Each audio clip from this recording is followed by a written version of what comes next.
Tapos, yung mga ganitong pinag-inuhan nyo ng kalamansi or lemon, ginagamit ko yan dyan. Ganun.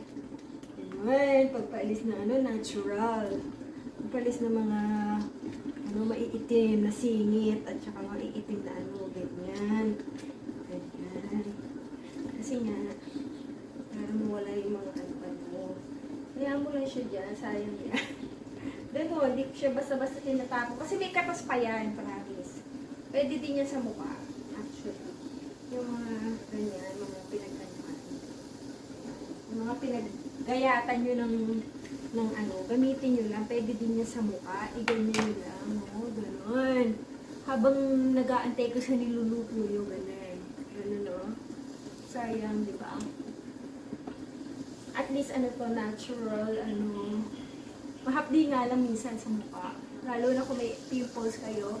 Hindi naman ako pimples So, ayan. Ganyan lang.